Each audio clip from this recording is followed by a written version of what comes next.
Welcome to Dead Air Confessions.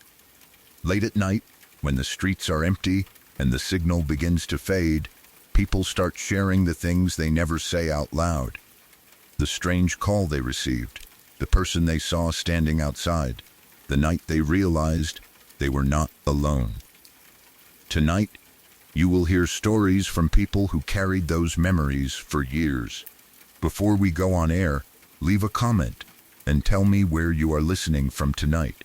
And if you enjoy true scary stories with a quiet, late-night feel, subscribe to Dead Air Confessions. Turn the volume down low. The line is open.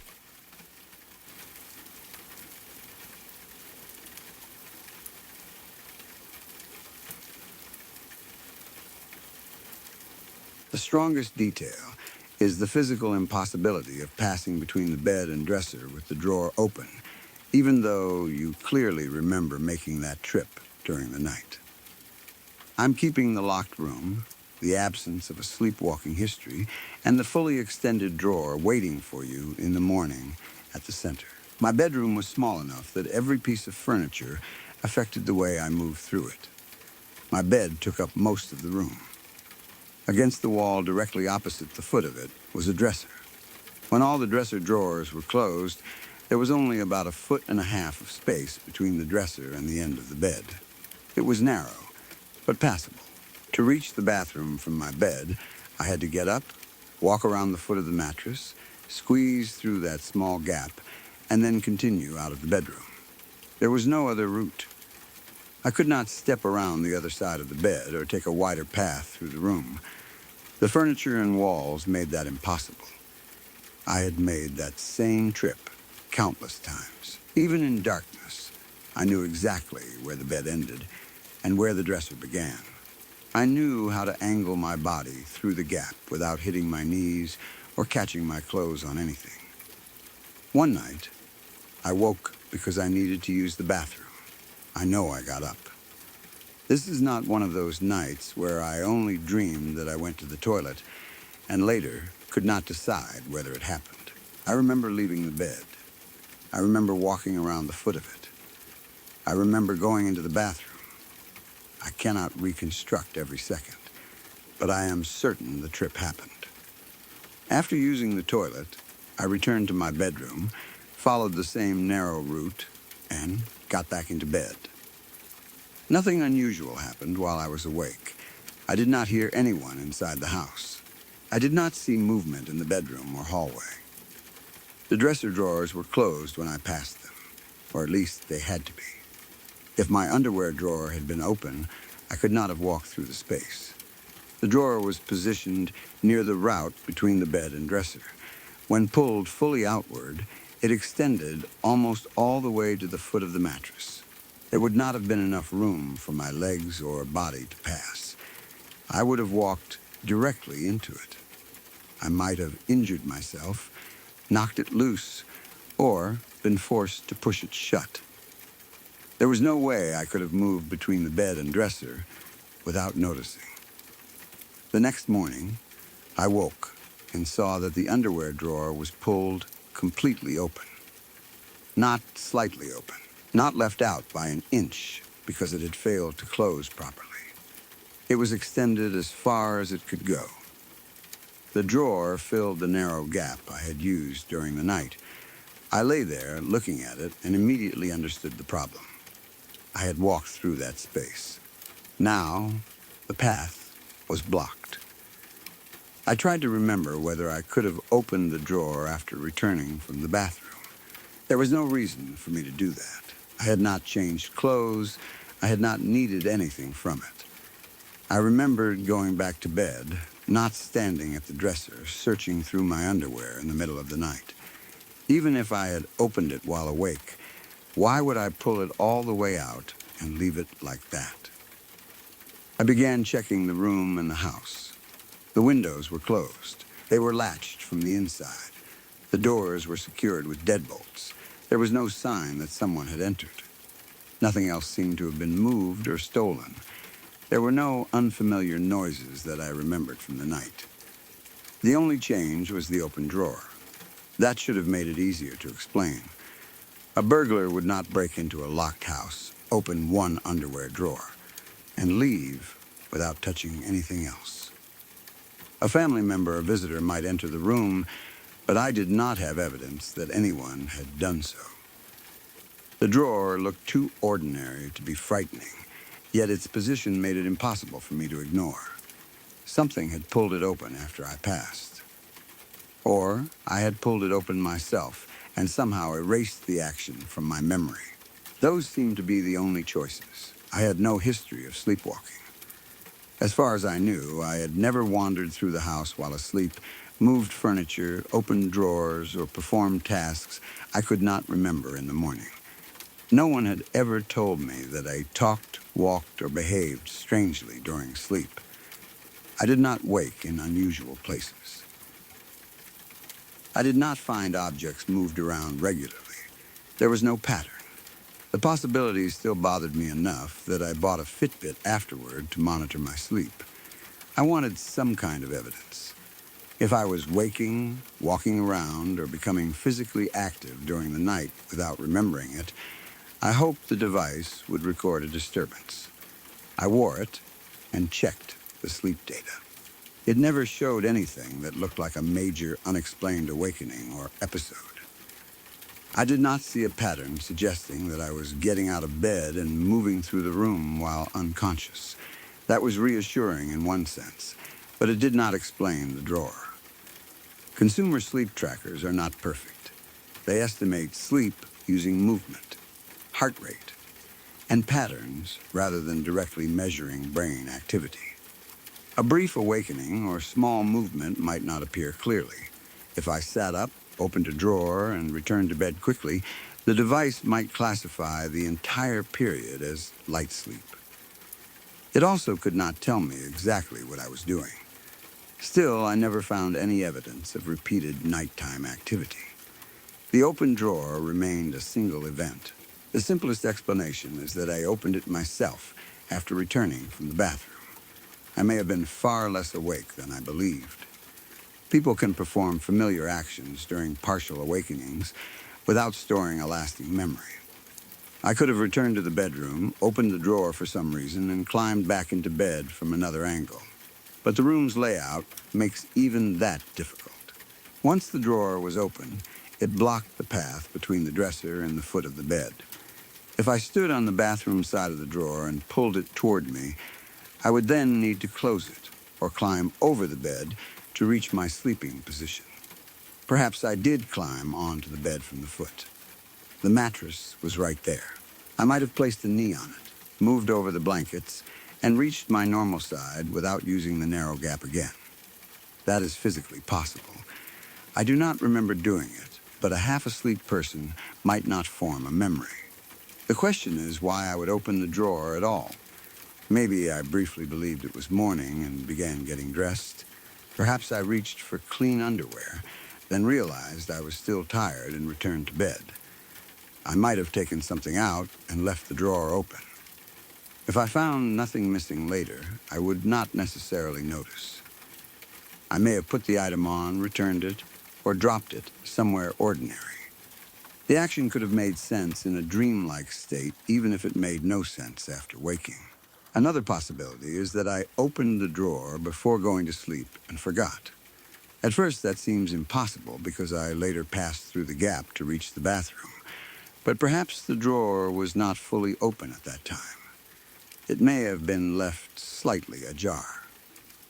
While I walked past, my clothing, leg, or hand could have caught the handle and pulled it farther outward. I might have pushed it partly closed to pass, then unknowingly dragged it open again when returning to bed. The final position in the morning could result from several small contacts rather than one deliberate action. However, a drawer extended as far as possible usually requires a noticeable pull. It would not glide completely outward from a light brush unless the dresser was tilted or the runners were unusually loose. That leads to another explanation. The drawer may have opened by itself because of the dresser's position.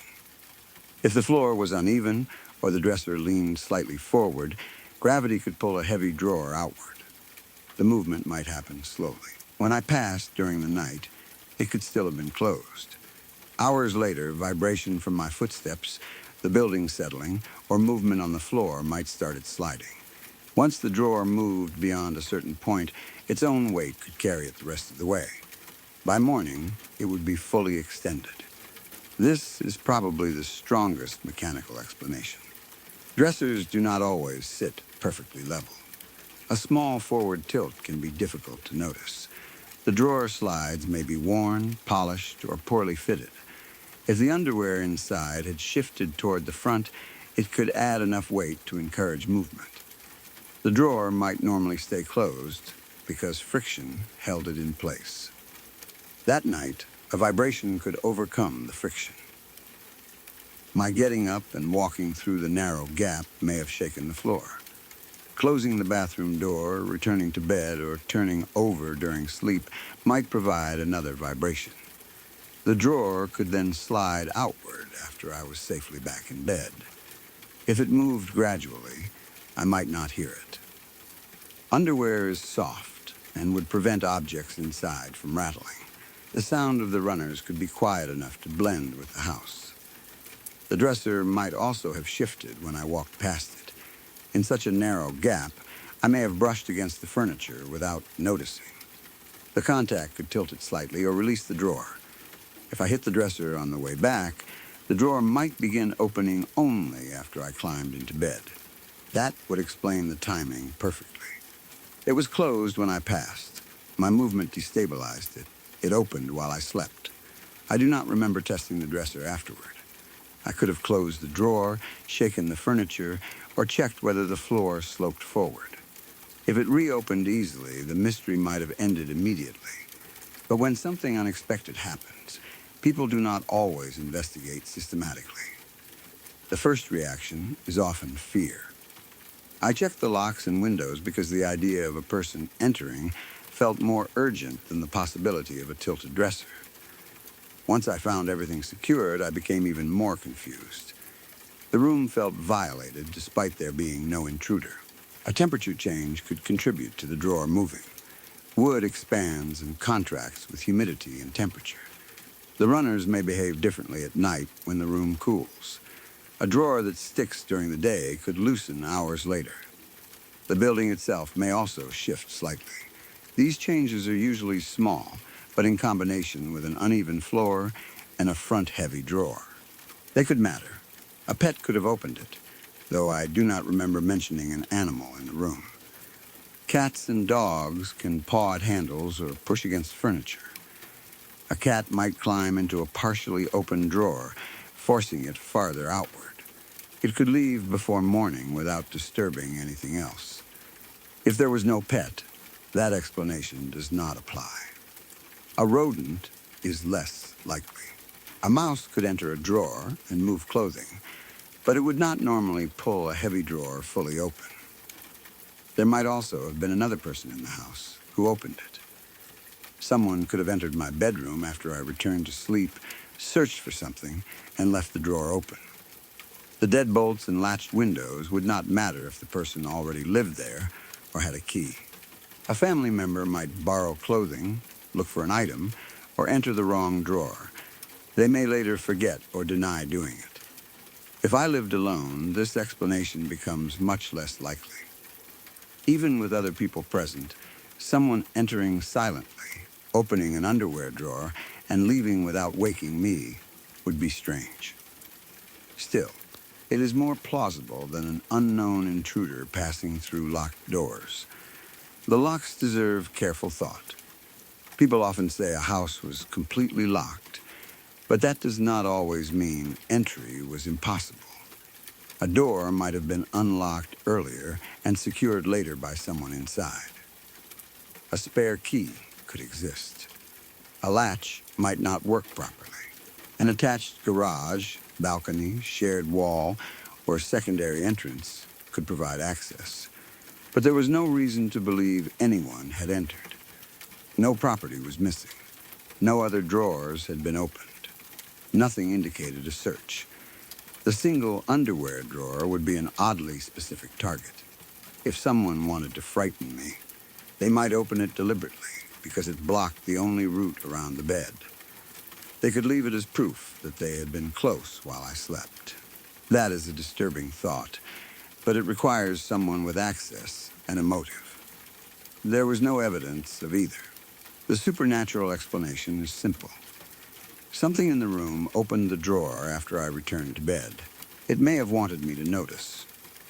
Because the drawer blocked the exact path I remembered using, it created a physical contradiction. I knew it had been closed. I knew I had passed through. In the morning, it was open. A presence could have pulled it out while I slept. But that explanation does not tell me why. Nothing else happened. There were no voices, figures, footsteps, or repeated incidents. A ghost opening one drawer once is impossible to test. Any unexplained movement can be assigned to something supernatural, but the assignment does not create evidence. The drawer's position is strange because I lack the cause, not because an impossible force is required. A drawer can move naturally. The mystery lies in which ordinary event occurred without my awareness. The most unsettling possibility is a brief episode of sleepwalking or confusional arousal. I had no known history, but people can experience isolated episodes.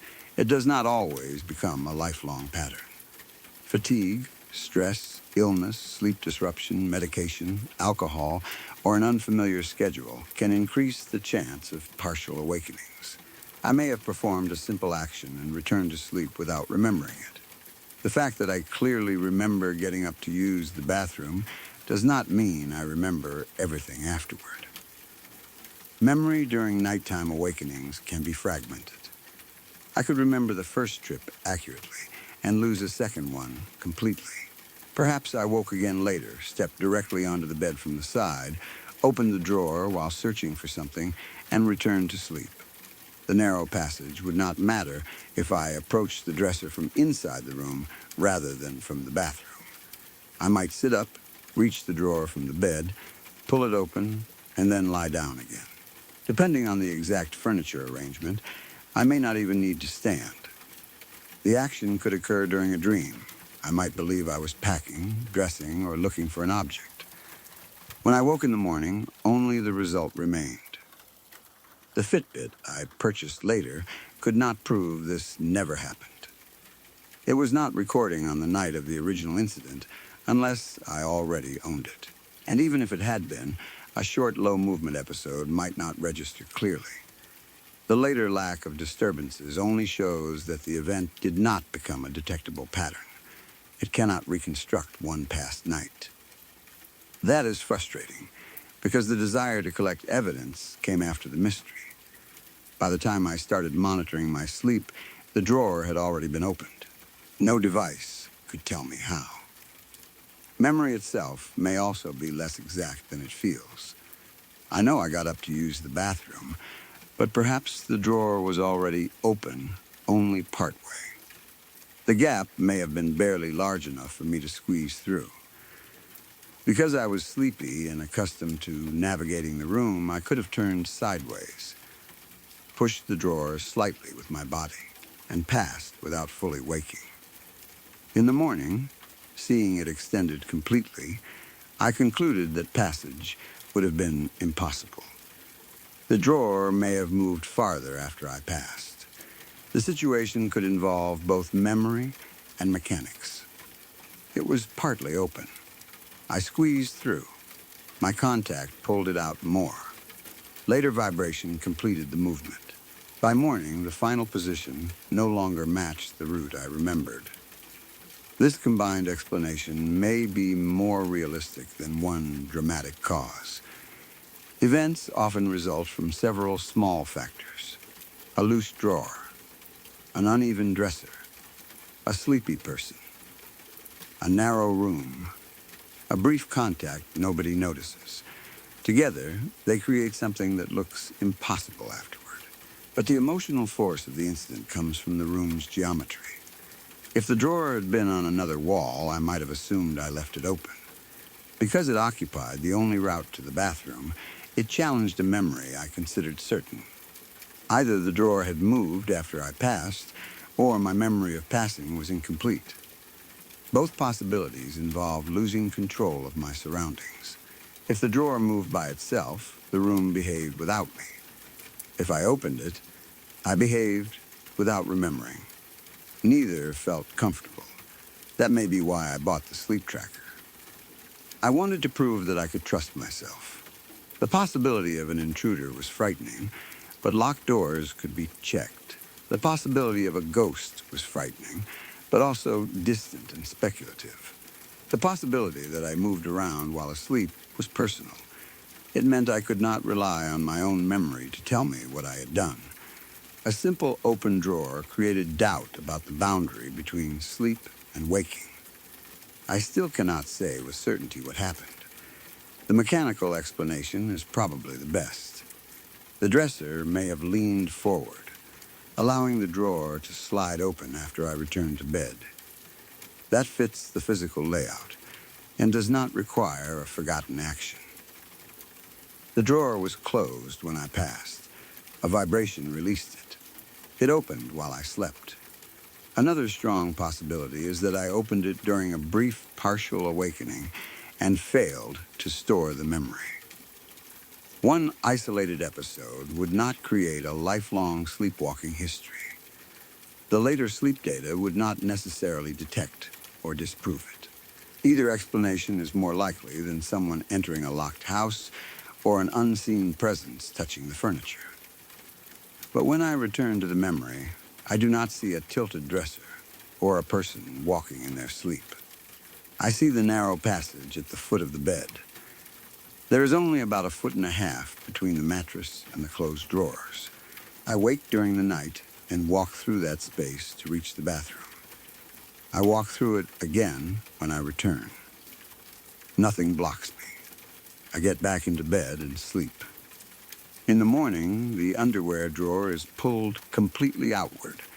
It reaches into the exact space where my body had passed. The windows are closed and latched. The deadbolts are locked. Nothing else has changed. I close the drawer and try to recreate the night. If it had been open like that, I would have hit it. There is no angle that allows me to pass normally. I would have needed to climb over the bed, close the drawer, or physically force my way around it. I remember none of those things. Maybe it slid open silently after I fell asleep. Maybe I got up a second time and opened it myself. Maybe someone in the house entered the room for a reason they never mentioned. Those are all possible. But I never found a definitive answer. The incident did not repeat. No other drawer opened. I never woke to find the furniture rearranged. The sleep tracker never gave me the proof I hoped for. Life continued, leaving one ordinary object in one impossible position. That is what makes the memory stay with me. There was no shadow figure standing beside the bed. No voice whispered from the hallway. No hand reached from beneath the mattress. There was only an open drawer. Yet that drawer occupied a piece of space I knew had been empty during the night. Somewhere between my trip to the bathroom and waking in the morning, it had moved. Either the room had changed while I slept, or I had changed it and erased myself from the memory. I still do not know which answer is worse.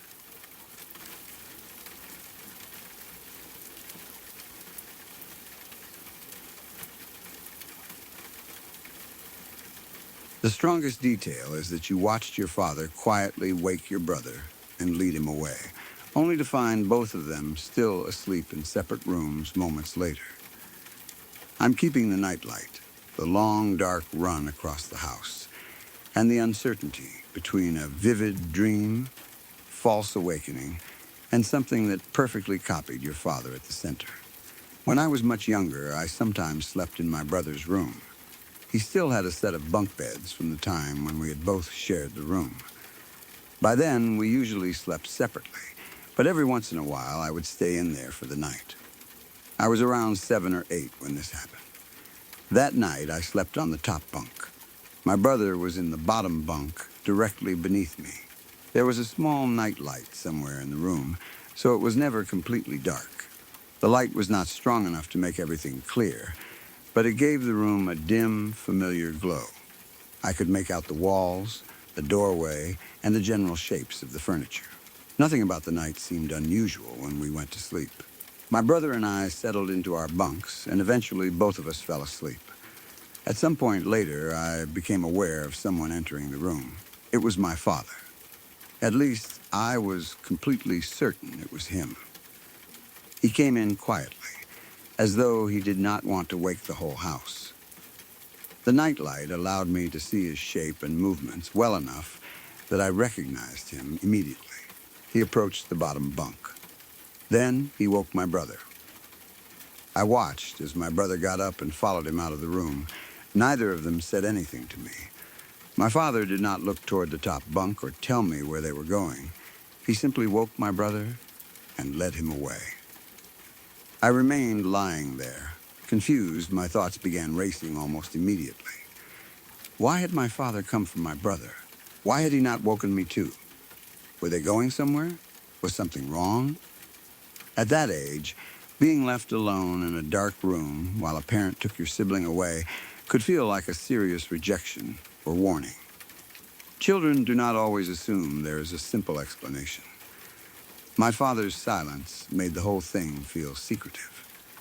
Perhaps my brother was sick. Maybe something had happened elsewhere in the house. Maybe my parents needed him for some reason and did not want me involved. I listened for their footsteps, voices, or a door closing. I do not remember hearing anything clearly. The room became still again. My brother's bottom bunk looked empty. I was now alone on the top bunk, with only the weak night light and the darkness outside the bedroom. My parents' room was at the opposite end of the house. It was not nearby. To reach them, I would need to leave the room and cross a long stretch of dark hallway or open space. During the day, that distance would have meant nothing. At night, to a 7 or 8-year-old, it felt enormous. I stayed in bed for a short time, trying to decide what to do.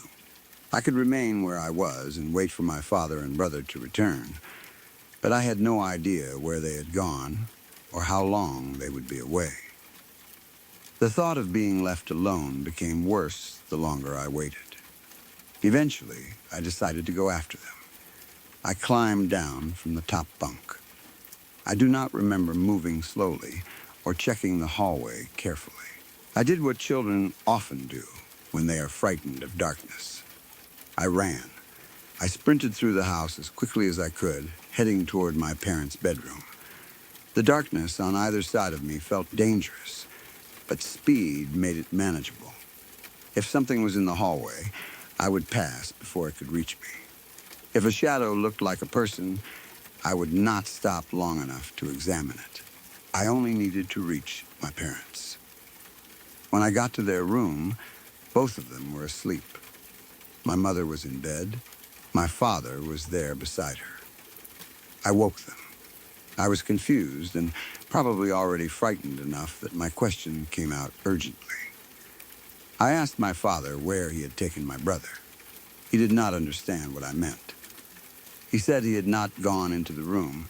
He had not woken my brother. He had not taken him anywhere. That answer did not make sense. I had just watched him do it. I had seen my father enter, wake my brother, and leave with him. There had been no doubt in my mind. Yet my father was still in bed and seemed genuinely confused. My parents got up, or at least my father did, and went back with me to my brother's room. When we entered, my brother was still asleep in the bottom bunk. He had never left. The bed was occupied exactly as it should have been. My brother did not appear to have gone anywhere. He had no memory of being awakened or taken from the room. The person I had watched leave with my father was still sleeping beneath my bunk. That was the moment the experience became impossible. If I had only seen my father enter the room, I might later decide that I had mistaken a shadow for him. If I had only believed my brother's bed was empty, I might have failed to see him clearly in the dim light. But I remembered an entire sequence. My father entered. He approached the lower bunk. My brother woke. They both left. I thought about what their departure meant. I decided to follow. I crossed the house. I woke my father. Then I returned and found my brother exactly where he had supposedly been taken from. The most likely explanation is that I dreamed the first part. I was asleep in the top bunk and had a vivid dream in which my father came into the room. The dream used the real surroundings. Because the room was familiar and dimly illuminated by the night light, my sleeping mind reproduced it accurately. The bunk beds remained in the correct positions. My brother was beneath me. The doorway looked normal. My father appeared as himself. The dream may have ended when I believed he took my brother away. Then, I woke for real. The bottom bunk may have looked empty from my angle, or I may have remained convinced by the dream and climbed down without checking carefully. I ran to my parents' room because the dream still felt like a recent waking memory. Only after returning did I see that my brother had never left. This would be a form of false awakening. A false awakening happens when a person dreams that they have woken up and begun doing ordinary things. The bedroom may look completely accurate. The dreamer may get out of bed, walk through the house, speak to people, use the bathroom, or prepare for the day. At some point, they wake for real and realize that part of the sequence never happened. The difficult thing is that the transition is not always obvious. A person may remember the dreamed event and the real actions as one continuous experience. In my case, I may have dreamed that I was awake and watching my father. Then, I truly woke and acted on what I believed I had seen. That explanation fits extremely well. I had been asleep. The event began in the bedroom. No one else confirmed any part of it. My father and brother were both still where they should have been. There was no physical evidence that either had moved. The only impossible part existed in my perception. The nightlight may have made the dream more realistic. The brain can incorporate real light into a dream. Perhaps my eyes were partly open. I saw the actual doorway and lower bunk, while dream imagery appeared within the scene. This kind of experience can happen during the transition between sleep and waking. The room is real. The person inside it is not. I may have experienced a hypnopompic hallucination rather than a full dream. If I partially woke while still in rapid eye movement sleep, my brain could project figures into the bedroom. I saw my father enter and my brother move because part of my mind was still dreaming. Unlike sleep paralysis, I was eventually able to get out of bed and run. The hallucination may have ended the moment I became fully awake, but the memory remained convincing. Another possibility is that my father really did enter the room for some ordinary reason, but the rest was a dream. He may have checked on us, adjusted a blanket, or looked into the room before returning to bed. My sleeping brain noticed his presence. Then, it created the scene of him waking and taking my brother. When I later saw him asleep, he honestly did not remember entering because the visit had been brief or happened earlier. However, my brother still being in bed would mean the departure itself was imagined. This kind of mixture is common in sleep experiences. A real sound or movement becomes the beginning of a dream. A parent opens the door. The dreaming brain continues the story. The parent approaches the bed, wakes someone, and leaves. The observer remembers the whole sequence as real because the first part actually happened. A shadow or light movement could have provided the same starting point. Someone walking through another part of the house might cast a shape across the doorway. The night light, hallway light, or passing headlights could create movement. My brain interpreted the shape as my father. Then, the dream supplied the rest. The fact that I recognized him clearly does not rule out this explanation. Dreams often contain certainty without detail. I may not have actually seen his face. I simply knew the person was my father. That kind of knowledge is normal in dreams. A figure can look slightly wrong, but the dreamer accepts its identity automatically. When remembering the experience later, the certainty becomes a visual memory. I say I saw my father because that was who the figure was within the dream. I may not have examined his features closely enough to distinguish him from a shadow. The same applies to my brother. I may not have seen his face or watched him fully climb from the lower bunk. Perhaps I saw movement near the bed and understood it as my brother getting up. The dream created the missing steps. Memory now presents the scene as continuous because that is how I experienced it emotionally. A child's perspective also matters. The top bunk limited my view. From above, I may not have been able to see my brother's entire body. Blankets, shadows, and the side rails could hide him. After the figure left, I assumed the bottom bunk was empty without checking directly. My brother may have turned toward the wall or pulled the blanket over himself. When I looked down, I did not immediately see his face or shape. That confirmed the dream. I climbed down and ran rather than leaning closer. Only when I returned with my father did I look carefully enough to realize my brother was still there. This explanation would combine a vivid dream with a simple visual mistake. I dreamed the removal. I woke. The lower bunk looked empty from my angle. I accepted the dream as real and ran for help. There is also the possibility that I dreamed the entire sequence, including running to my parents' room and returning. Perhaps I woke only after seeing my brother still in bed. The memory of speaking with my father could be part of the dream too. Dreams can include multiple false awakenings. A person believes they wake, discovers something strange, seeks help, and then wakes again. The final scene may feel more real than the earlier ones, but it may still be dreamed. If I later asked my parents about it during the day, they may have said they remembered nothing. Over time, I could merge that real conversation with the dream. I cannot know with certainty now. The event happened when I was 7 or 8, and old memories can lose the boundaries between dreaming and waking. What remains is the emotional sequence rather than a perfectly reliable record. I saw my brother taken. I felt excluded and frightened. I crossed the darkness. My father denied it. My brother was still in bed. The fear is stable even if the exact waking point is not. A more ordinary waking explanation is that my brother did leave the bed briefly and returned before we came back. Perhaps my father was sleepwalking or half awake and later had no memory of it. He could have entered the room, woken my brother, taken him somewhere nearby, and returned to bed. My brother may have come back independently. By the time I woke my parents, both were in their normal places. Neither remembered because they had been only partly awake. This is possible in theory, but the timing would be extremely tight. I left the room soon after them. My parents' bedroom was far across the house.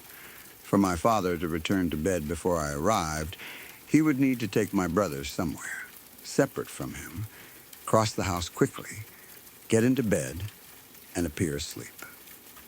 My brother would then need to return to the bottom bunk before we came back. Neither person would remember any part of it. That sequence is much less likely than one child having a vivid dream. My brother could also have been playing a prank. Maybe he climbed down or hid briefly while someone else walked past the doorway. I believed he had left with my father. While I ran across the house, he returned to bed and pretended to sleep. But we were both young, and there is no indication he knew what I had seen or had time to organize such a prank. The person I identified as my father would still need an explanation. A sibling prank does not fit well. Another possibility is that someone else in the house resembled my father in the darkness. A relative or visitor could have entered the room and led my brother out. My father then genuinely knew nothing about it. But my brother was still sleeping when we returned, and nobody admitted entering. The doors and household situation would likely make a stranger or visitor noticeable. Again, a dream remains far more likely. The supernatural interpretation is that something entered the room wearing my father's appearance. It woke or imitated my brother and led the imitation away. The real versions of both people remained asleep elsewhere. Perhaps I saw doubles, spirits, or figures replaying a scene that never physically happened. The thing may have wanted me to follow it into the dark house. It left me awake on the top bunk, confused about why I had not been chosen. When I ran toward my parents, I moved in the same direction it had gone. If this interpretation were true, perhaps the figures disappeared before I reached them. That is a frightening possibility because it changes the meaning of the scene. The person did not forget to wake me. It may have been trying to draw me out of the room. It used two familiar people, so I would trust what I saw. But there is no evidence for this beyond the experience itself. Nothing attacked me in the hallway. I did not see the figures again. No doors opened by themselves. My father and brother were unharmed. The event occurred directly after sleep and matches known dream phenomena extremely well.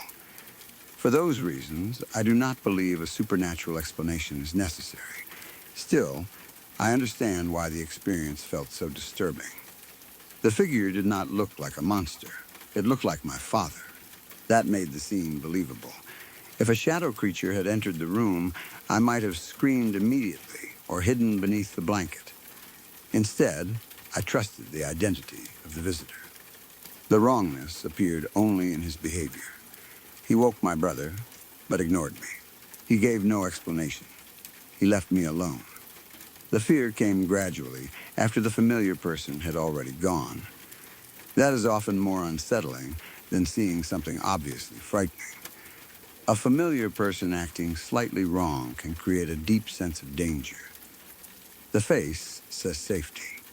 The behavior says something else. The mind struggles to decide which signal to trust. At 7 or 8, I may not have been thinking about doubles or imposters. I only felt abandoned. Why did my father choose my brother? Why was I left behind? Where had they gone? The decision to run across the house may have come as much from hurt and confusion as fear. I needed my parents to explain why they had excluded me. Instead, I found my father asleep. The person I had trusted was not the person I had seen. Then I found my brother still in the bunk. The scene had erased itself. That is what makes a vivid dream feel supernatural afterward. The dream provides a complete event. Waking reality offers no trace of it. The child is left holding a memory that nobody else participated in. Adults say, "You were dreaming," and they are probably correct. But the word dream does not describe how real the hallway, movements, and decisions felt. It does not capture the certainty that I was awake when I watched them leave. I did not feel like I was dreaming. I felt like I was lying in a real bunk bed, watching my real father take my real brother out of the room. The fear during the run was real too. My feet hit the floor. The darkness surrounded me. My parents had to be awakened. Whether the first scene was a dream or hallucination, the emotional consequences continued into waking life. I think the most reasonable reconstruction is this: I fell asleep on the top bunk. Sometime later, I entered a vivid dream or partial awakening. The nightlight and real room became part of the dream. I saw my father enter, wake my brother, and lead him away. I woke fully after they seemed to leave. From the top bunk, my brother was difficult to see beneath his blanket. Still believing the dream, I assumed the bed was empty. I climbed down and ran across the dark house. My father's genuine confusion began breaking the dream's hold. When we returned and saw my brother asleep, The impossible contradiction became clear. That explanation accounts for every part of the story. It does not require anyone to move secretly or anything to imitate my family. It is probably what happened. But the memory still returns with the same clarity. I am on the top bunk in the weak light. The door opens. My father enters quietly. He does not look at me. He leans toward my brother and wakes him. My brother climbs from the lower bed. They leave together. The doorway becomes empty. I wait for them to return, but they do not. The house between me and my parents feels impossibly dark and long. I climb down and run. Then I reach the far bedroom and find my father asleep, untouched by the journey I just watched him make. He opens his eyes and asks what I am talking about. We cross the house together. My brother is still beneath the blankets in the bottom bunk. Maybe I dreamed every part before I got out of bed. Maybe a shadow, a sound, and the nightlight created a convincing hallucination. I accept that. There is no better explanation. Yet even now, when I remember the figure entering the room, I do not feel as though I am recalling a dream. I remember watching my father. I remember him choosing my brother. And I remember the moment I returned to the room and realized that whoever had walked away into the dark had not taken the real one.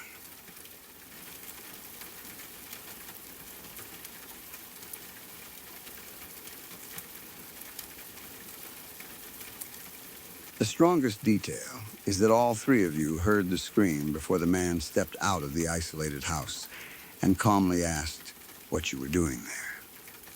I'm keeping the scrap-filled clearing. Your fear of becoming trapped yourselves, and the uncertainty between a television, an argument, an injured person, or something far more serious at the center. A few years ago, when I was younger, two friends and I decided to explore the woods behind one of their houses. We had been back there before, but only around the edges. The trees stretched farther than we normally went, and there were trails that seemed to disappear into areas none of us knew well.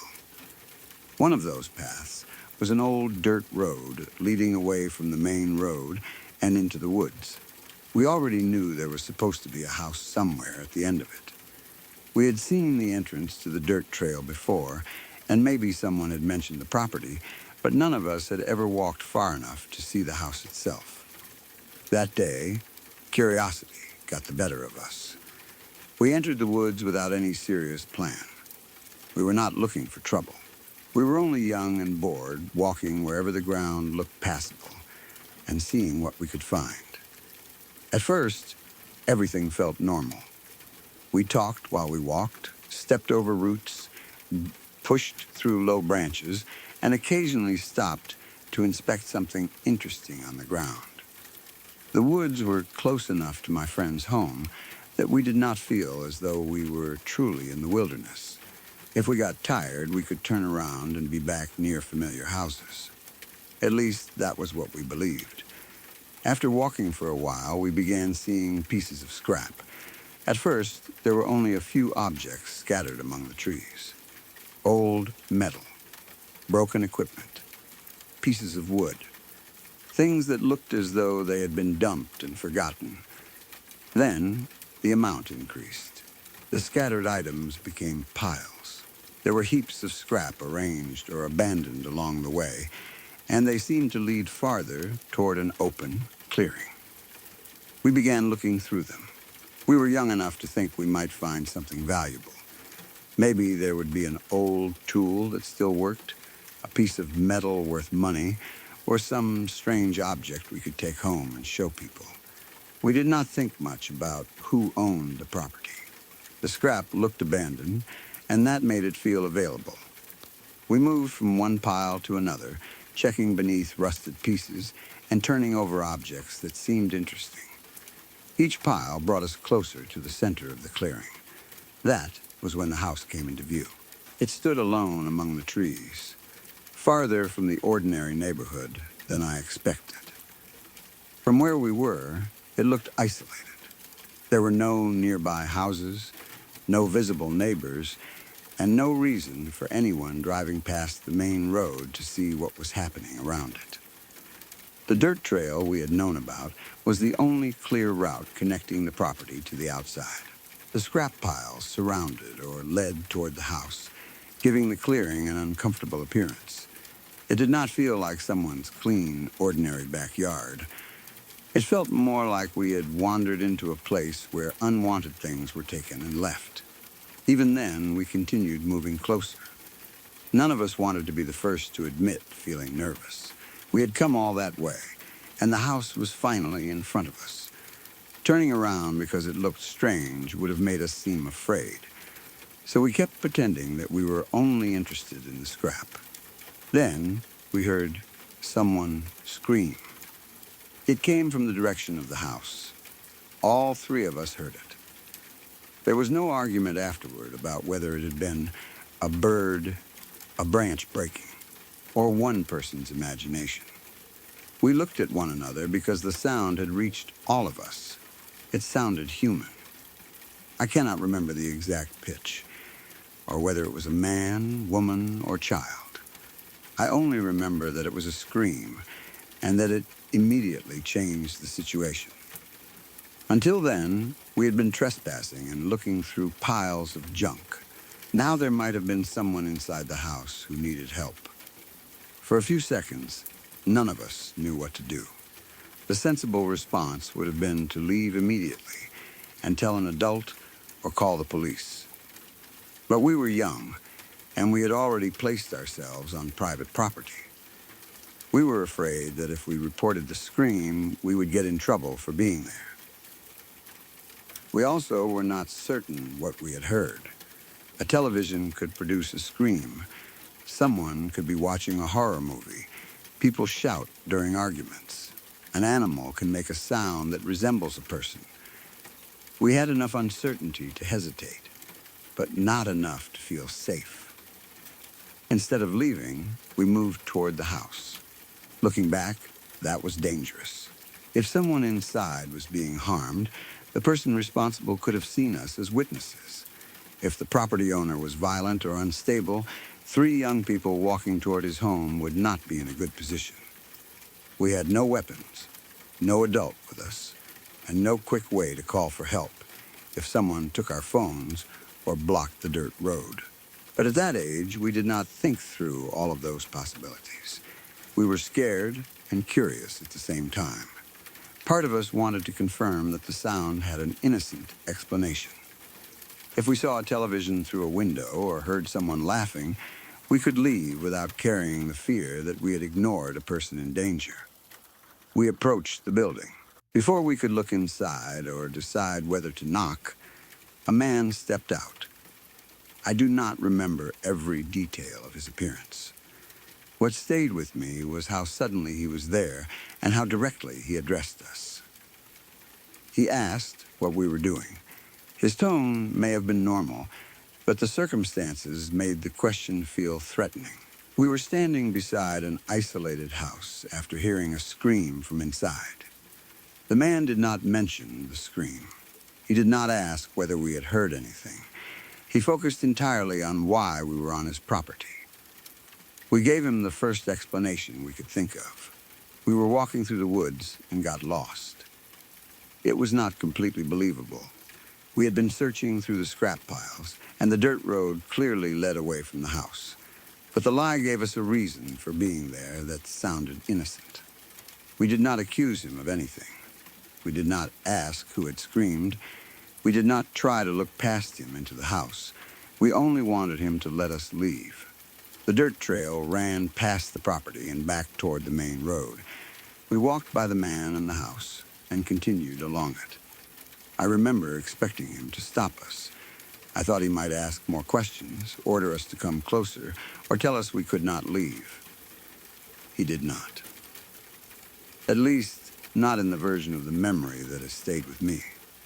We kept walking. I did not turn around often, if at all. I was afraid that looking back would show him following us. The trees made the path feel longer than it had seemed earlier. Every step away from the house brought some relief, but I did not feel safe until we reached the main road and were back near places other people could see. None of us told an adult. We did not contact the police. We did not return to check the house. At the time, staying silent felt safer. We had already convinced ourselves that if something terrible was happening inside, the person responsible might come after us. We knew where his house was, but he may also have known which direction we came from. The woods led back toward my friend's home. If the man followed us or recognized us later, he could find out where we lived. We imagined that reporting him might result in us being taken into the house too. That fear may sound irrational now, but it felt completely possible when we were young. We had walked into an isolated clearing. We had heard a scream. A man had stepped outside and confronted us. The house no longer felt like an ordinary private home. It felt like a place someone could disappear. So we said nothing. The three of us discussed it a few times afterward. Each conversation returned to the same questions. Who screamed? Why did the man come outside immediately afterward? Was someone trapped in the house? Did he know we had heard it? Why did he let us leave so easily? None of us had answers. We never went back. As the years passed, I began thinking about more ordinary explanations. The scream might have come from a television. If the man had been watching a film, a program, or a video at high volume, the sound could have carried through an open window or thin wall. The timing would then be a coincidence. We heard the scream. He noticed people near the house and came outside to see who they were. From his perspective, 3 strangers were searching through his property. He had every reason to confront us. He may not have realized the television sound had frightened us. This is one of the most likely explanations. A radio, game, or computer could also have produced the noise. Horror films often contain sudden screams that sound convincing when heard without context. If the house was quiet and surrounded by trees, even an indoor television could seem much closer and more real than it was. The man's calm behavior would make sense, because he knew there was no emergency. We were the only ones who interpreted the sound as evidence of danger. Someone inside may also have screamed for an ordinary reason. A person could have been startled, injured accidentally, or involved in an argument. They might have dropped something heavy, burned themselves while cooking, or reacted to an animal or insect. The scream may have sounded far more serious from outside than the event truly was. The man stepped out because he heard us moving near the scrap, not because he wanted to hide anything. If another person was inside, they may have been safe by the time we left. Animals are another possible source. Foxes can produce screams that sound disturbingly human. Bobcats, rabbits, raccoons, and some birds also make noises that can be mistaken for a person in distress. The sound might have come from behind or beside the house rather than inside it. Trees, walls, and the shape of the clearing could have reflected the sound, making its direction difficult to judge. All 3 of us heard it, but shared hearing does not prove that the source was human. We may have decided it was a scream because the house and scrap piles had already made us uneasy. The man could have stepped outside after hearing the same animal or after noticing us. The 2 events may have been unrelated. The scrap piles themselves also have ordinary explanations. Some people collect metal, machinery, car parts, appliances, and other materials for repair or resale. The owner may have been a mechanic, scrapper, hobbyist, or someone who kept everything rather than throwing it away. To children, a property filled with junk can look threatening. To the owner, it may simply be a workshop or storage area. The isolated location would make it easier to keep large piles without neighbors complaining. We may have turned a messy property into something sinister because we did not understand the person's lifestyle. It is also possible the man was angry or suspicious because we had been touching his belongings. We believe the scrap was abandoned, but it may have had real value. Copper, tools, machinery parts, and metal can be sold. He may have watched us moving through the piles and thought we were stealing. His question was reasonable. What were we doing there? We lied because we knew we were trespassing. From his perspective, we were the suspicious ones. That interpretation makes the encounter almost embarrassingly ordinary. 3 young people enter someone's land, search through his property, hear a sound from his house, and then become frightened when he asks why they are there. But the scream remains difficult to dismiss emotionally. It was not a quiet sound we had to argue about. All 3 of us heard it clearly enough to stop. The memory tells me it came from the house. I cannot prove that direction now. Fear and time may have made the connection stronger. Perhaps it came from deeper in the woods, and because we saw the house immediately afterward, the 2 became linked. Memory does not preserve sound location perfectly. The moment may also have changed through repeated conversations. One of us may have said, "That came from inside." The others agreed. Years later, the location became certain. We may have been less sure originally. There is also a possibility that someone was genuinely in danger. The scream might have come from a victim of domestic violence, unlawful confinement, assault, or another crime. The man may have stepped outside to prevent us from approaching farther. His question could have been a way to determine what we saw and whether we planned to tell anyone. By pretending to be lost, we gave him a reason to believe we did not understand what was happening. He let us leave because stopping us would create more risk. If that is what happened, then our fear was justified. The thought is difficult because we never reported it. Someone may have needed help. They may have screamed because they knew people were nearby.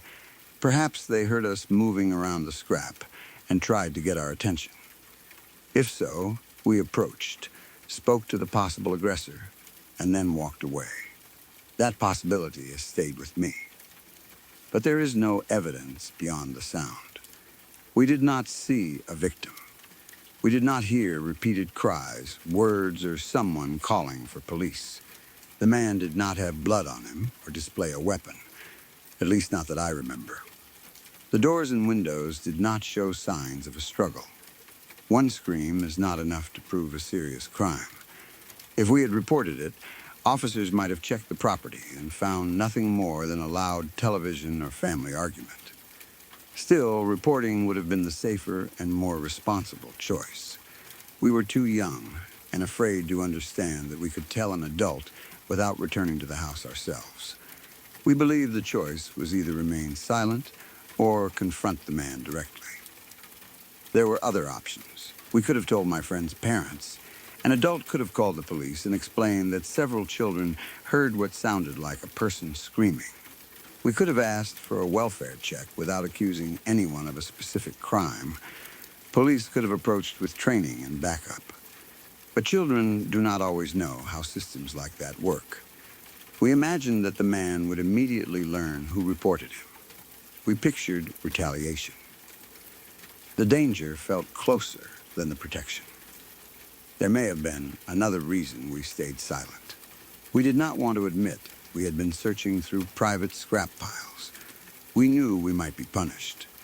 Adults could ask why we were so far into the woods, why we approached the house, or whether we had taken anything. The fear of getting into trouble can stop children from reporting serious things. At that age, a parent's anger feels immediate and certain. The possibility that a stranger needs help feels uncertain.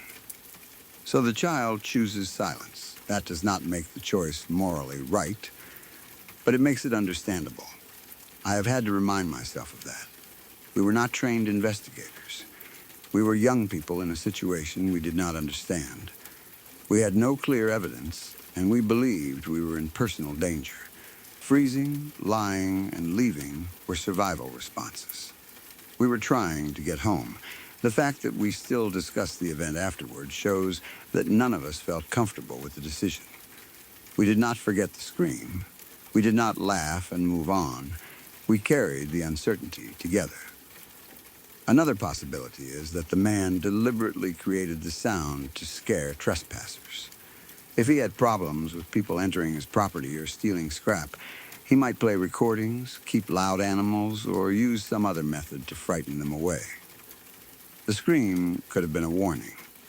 Once we approached anyway, he stepped outside and confronted us. This would be unusual, but not impossible. A person living alone in an isolated property may develop strange methods of keeping people away. The hiding power of the woods and the junk-filled clearing could make the tactic effective. There is no evidence for this, but it would explain the sequence without requiring a victim. The man may also have been responsible for the scream himself. Some people yell, sing, make strange noises, or suffer from medical or psychological episodes. We heard a scream and assumed it belonged to someone else. He stepped outside afterward, appearing calm because the sound had come from him. If he had a condition, was intoxicated, or was simply behaving strangely in private, our arrival might have interrupted him. We would have no way to know. His appearance alone did not tell us what was happening inside. I sometimes wonder what he thought after we left. Maybe he watched 3 frightened kids hurry down the trail and knew exactly why. Perhaps he realized we had heard the television and found our reaction amusing. Maybe he was angry that we had been touching his property.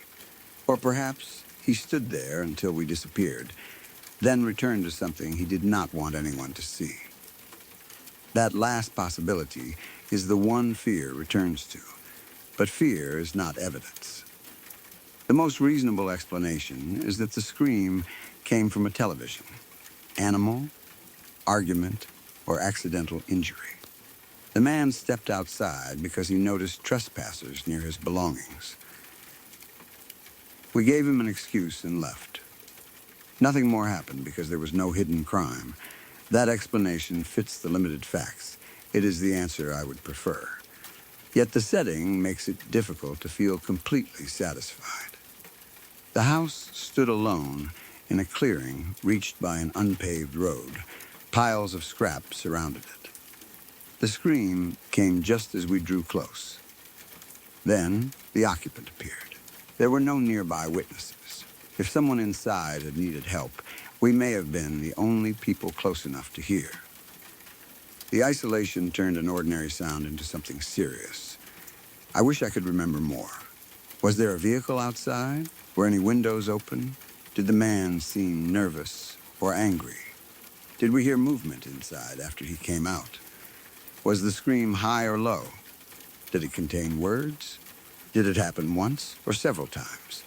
Those details could change the interpretation completely. But memory has kept only the broad structure. The scrap, the house, the scream, the man, our lie, the walk back to the road. That is often how frightening childhood memories survive. The mind preserves what it felt rather than everything needed to solve it. The fear may also have enlarged the silence around the scream. Perhaps there were normal sounds afterward that I no longer remember. A television continuing to play would strongly support an innocent explanation. Someone speaking inside could suggest an argument. An animal calling again would reveal the source. But the memory jumps from the scream to the man stepping out. That clean sequence makes it seem as though one caused the other. Reality may have been messier. What happened could have been completely harmless. A family member screamed during a film. The property owner noticed us and came outside. We became scared because we knew we should not be there. The event felt dangerous because of guilt, darkness, and isolation. Years later, the unknown parts grew heavier. I hope that is the truth. I hope the scream came from a television. I hope the man went back inside after we left and complained about children trespassing on his land. I hope nobody was trapped or injured. There is no benefit in assuming the worst without evidence. But the experience taught me something about fear.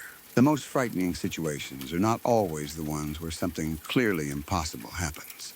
Sometimes they are the ones where an ordinary explanation and a terrible explanation fit equally well. We heard a scream. That is a fact shared by 3 people. A man came out of the house. That is another fact. Everything between those facts is interpretation. Maybe he was only the property owner protecting his belongings. Maybe he was checking why strangers were near his home. Maybe the scream had nothing to do with him. Or maybe he came out because he knew exactly what we had heard. We never found out. We never returned. The house remained in the woods, connected to the main road by the same dirt trail. For all I know, people continued living there normally for years. Perhaps someone else bought the property. Maybe it was cleared or abandoned. I do not know. In my memory, it never changes.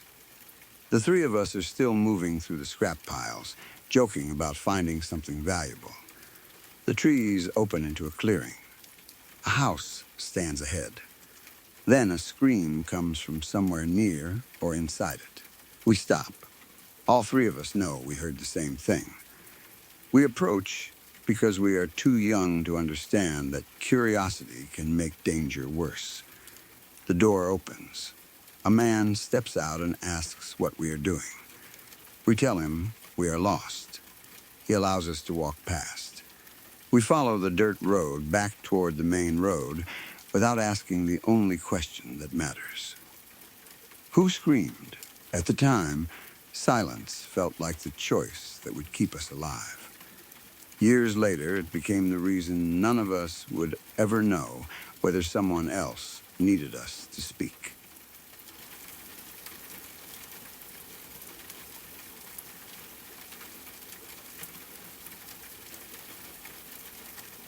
We will get back to the next confession in a moment. If you are new here, subscribe to Dead Air Confessions for more real stories from people who experienced something they still cannot explain.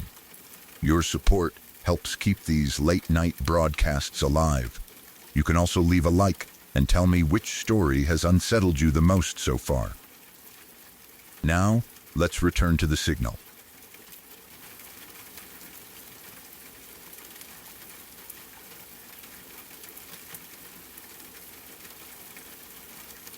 I was in 6th grade when this happened, and every weekday morning I spent about 25 minutes home alone before school. My mother left early for work, and my older brother had to leave for school before I did. That meant there was a short period between them leaving and me walking to the bus stop when the entire downstairs part of the house belonged only to me. Usually, I did not mind. I followed the same routine every morning. I got dressed, gathered my school things, and waited in the living room until it was time to leave. My backpack, shoes, and phone were usually kept close to the couch so I could grab everything quickly. The building we lived in had originally been designed as one large house, but it had later been divided into 2 separate living spaces. My family occupied the ground floor and basement. Our neighbors lived above us and also had access to the attic. At some point, a concrete wall had been built through part of the house to divide the 2 sides.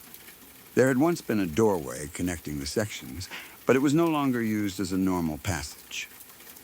The layout was slightly confusing if you did not know the building. Our living room connected directly to the kitchen. From the couch, I could look into the kitchen and see a door on the far side. That door led to a small entrance area connected to 2 directions. One way went down into our basement. The other opened outside onto a gravel driveway beside the house, near the area used by the upstairs neighbor. Because of that arrangement, someone coming in through the outside door could either enter the kitchen or go directly down into the basement. That morning began like every other. My mother had already left for work. My brother had gone to school. I was sitting on the couch waiting until it was time to walk to the bus stop. The house was quiet. Then I heard a door open. It was a clear enough sound that I immediately looked toward the kitchen. I expected to see my mother returning because she had forgotten something, or perhaps my brother coming back for a book. But nobody entered. The kitchen remained empty. I kept watching the door. At first, I wondered whether the sound had come from the upstairs neighbors. Noise traveled strangely through the divided building, and sometimes a door on their side sounded closer than it really was. But this sound seemed to come from the entrance connected to our kitchen and basement. I knew the sounds of our house. I had heard that particular door open many times. Something about it felt too close to dismiss. As I watched, I noticed a small shadow near the bottom of the door. There was a large gap between the door and the floor. It was wide enough that light, movement, and objects on the other side could be seen if someone got low enough. The shadow remained there. I did not call out. I did not say my mother's name or ask who was outside. Some instinct told me to stay quiet until I understood what I was seeing. I very slowly got off the couch. I lowered myself onto the living room floor and crawled far enough forward to see beneath the door. I tried not to make any sound. The floor seemed louder than usual beneath my hands and knees. Even the movement of my clothes felt dangerous. From that low angle, I could see something gray on the other side. At first, I could not identify it. Then I realized I was looking at shoes.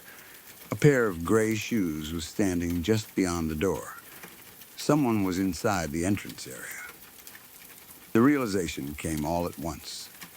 The door I had heard opening had not been a sound from upstairs. A person had entered our part of the house from outside. They were now standing only a few feet away from me, separated by one closed door. I stayed flat on the floor and watched. The shoes did not move. For around 10 seconds, the person stood completely still. 10 seconds does not sound long, but when you are a child lying silently on the floor while an unknown person stands inside your home, it feels endless. I did not know whether they had heard me. Perhaps they knew someone was in the living room and were listening. Maybe they were waiting to see whether anyone would call out. I wondered whether they could see my shadow beneath the door just as I could see theirs. I tried not to breathe loudly. The person did not knock. They did not call anyone's name. They did not say they had entered the wrong house. They simply stood there. Then the gray shoes began to move. They shifted away from the door and disappeared from view. I listened carefully. I did not hear the outside door open again.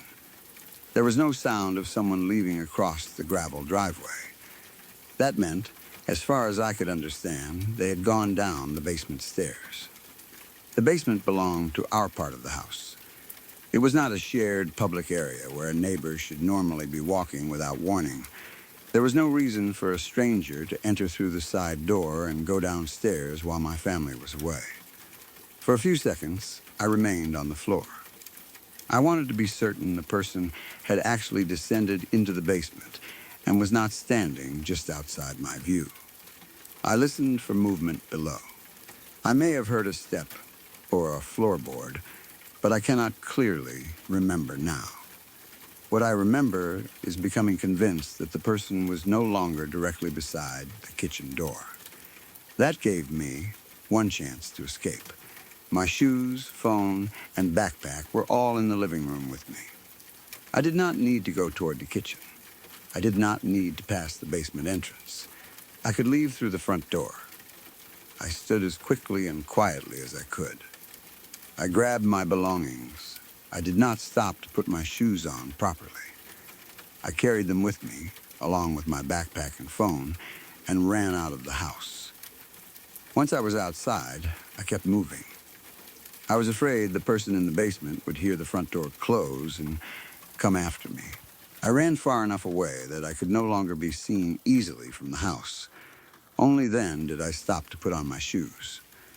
I chose a place where I felt hidden from anyone who might look down the street or step out of the building. After that, I went to the bus stop. The bus was not due for another 10 minutes. Normally, I would have waited inside until the last possible moment, especially if the weather was cold or unpleasant. That morning, I would rather stand alone outside than spend one more second in the house. I watched the direction of my home while I waited. I expected to see someone appear. Maybe the person would come outside carrying something stolen from the basement. Perhaps they would realize I had escaped and follow me. No one came. The bus eventually arrived, and I went to school. Later, I told my mother and brother what had happened. Neither of them believed me. They may have thought I had heard the upstairs neighbor and frightened myself.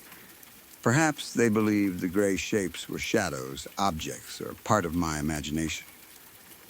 Nothing appeared to be missing from the basement. There was no broken lock or damaged door. No stranger had been caught inside. Without physical evidence, my story sounded like a nervous child misunderstanding a normal noise. But I knew what I had seen. I had looked under the door from only a short distance away. The gray objects were shaped like shoes. They were positioned as a person's feet would be positioned. They remained still and then moved together. I had not seen a vague figure through a dark window. I had watched someone standing on the other side of an interior door. The most straightforward explanation is that a real person entered the house. It may have been someone connected to the building. The upstairs neighbor, landlord, maintenance worker, cleaner, or another person with permission might have used the outside entrance to reach the basement. Because the property had originally been one house, there could have been shared systems or storage areas below. Someone might have needed access to pipes, electricity, heating equipment, or another part of the structure. My mother may not have known they were coming, or she may have forgotten to tell me. The person could have stood still because they were unlocking another door, looking for a light switch, or deciding where to go. Then they went downstairs to complete ordinary work. If that happened, they may never have known I was inside. But I do not remember any maintenance being scheduled. No one later admitted entering. My family did not offer a name or reason that explained the shoes. If it had been the landlord or a worker, my mother could probably have confirmed it after asking. Another possibility is that the person belonged to the upstairs apartment. Because the building had once been a single home, the entrances and internal boundaries may not have been completely clear. A neighbor or their visitor could have opened the wrong door and entered our side by mistake. They might have realized the error and gone down the basement steps while trying to find another exit. But if someone had entered accidentally, I would expect them to turn around and leave through the same door. Going farther into the basement would make the mistake worse. They might also call out or apologize after discovering they were in someone else's home. The silent pause does not fit a simple wrong door accident very well. A burglar is another possible explanation. Someone may have believed the house was empty because my mother and brother had already left. Perhaps they watched the building regularly and knew the adults' schedules, but did not know that I remained home for another 25 minutes. They entered through a side door that was unlocked or easy to open. Once inside, they stood still to listen. When they heard no voices, they went into the basement to look for tools, equipment, or another way through the building. If I had called out, the encounter could have become dangerous. My decision to stay silent and leave may have protected me. The fact that nothing was stolen does not completely rule out an intruder. They may have heard me escaping. The front door closing could have warned them that someone had been home. They might have left immediately after I ran. They may also have found nothing worth taking, or entered for a reason unrelated to theft. Perhaps they were looking for a particular object, hiding temporarily, or trying to move through the property without being seen. Still, an actual break-in should have left some sign. The outside entrance may have been unlocked, which would explain the lack of damage. But someone entering a family's basement in daylight is a serious event, and I would expect neighbors to notice an unfamiliar person. There is also a chance that someone had been staying in the basement without our knowledge. A former tenant, neighbor, relative, or unhoused person could have found a way inside. Basements sometimes contain hidden corners, storage rooms, service spaces, or unused entrances. The person might leave before the family woke and return after everyone seemed to depart. That morning, they entered too early and found me still inside. The 10-second pause could have been them listening to determine whether the house was empty. They then moved downstairs because that was where they normally hid. This possibility is frightening, but there were no repeated signs of someone living below. We did not find food missing, bedding, personal belongings, or evidence of regular occupation. No one reported strange sounds or smells. A hidden residence seems unlikely unless the basement was large and rarely inspected. The building's unusual division could also have created an innocent but confusing situation. Perhaps the gray shoes belonged to someone in a shared connecting area rather than inside our private entrance. The concrete wall and old doorway may have changed how sounds and shadows traveled. I could have seen the feet of a person standing on the neighbor's side through a gap that I misunderstood. They may have moved away toward their own stairs, not our basement. At 11 or 12 years old, I understood the layout from daily use, but I may not have known every hidden boundary. If the person was technically outside our living space, then no intrusion occurred. However, I clearly remember believing the outside door had opened into the area connected to our basement. The shadow and shoes appeared beneath the door I could see from the kitchen. The simplest visual interpretation was that someone stood directly behind it. Another explanation is that the gray objects were not shoes. There might have been bags, cleaning supplies, folded fabric, tools, or other items near the bottom of the door. Light from outside could create two rounded shadows resembling feet. When the objects shifted or the light source moved, they disappeared. A cat or small animal passing near the door might create a moving gray shape. But I watched long enough to identify two separate shoes. They stood still in a natural position. Then they moved as a pair. The recognition felt immediate once I saw them clearly. Fear can make ambiguous objects look human, but the memory does not feel ambiguous. It feels like observation. Still, memory is not a perfect recording. The event happened when I was in 6th grade. I have probably replayed it many times. The small gray shapes may have become more shoe-like through repetition. Perhaps I originally saw only one object and a shadow. The conviction that someone had entered caused me to remember them as feet. When I told my family and they did not believe me, I may have focused more strongly on the visual detail that proved my story. They were gray shoes. I saw them. The more often I repeated that fact internally, the more fixed it became. That does not mean nothing happened. I definitely heard a door and saw movement beneath it. The uncertainty is whether I identified the source correctly. The sound may have come from the upstairs apartment. A door closing above could travel through the shared structure and seem to originate from our kitchen. At the same moment, changing light beneath our basement door created a shadow. My brain connected the two events. Someone opened the door. Therefore, the shadow must be their feet. When the shadow disappeared, I assumed they had gone downstairs. Several unrelated household events became one intruder because that was the most threatening interpretation. Shared houses can create extremely deceptive acoustics. Footsteps above may sound as though they come from the next room. A door on another floor can vibrate through walls. Gravel outside can amplify footsteps. The building's original single-house design may have carried sound in ways we never fully understood.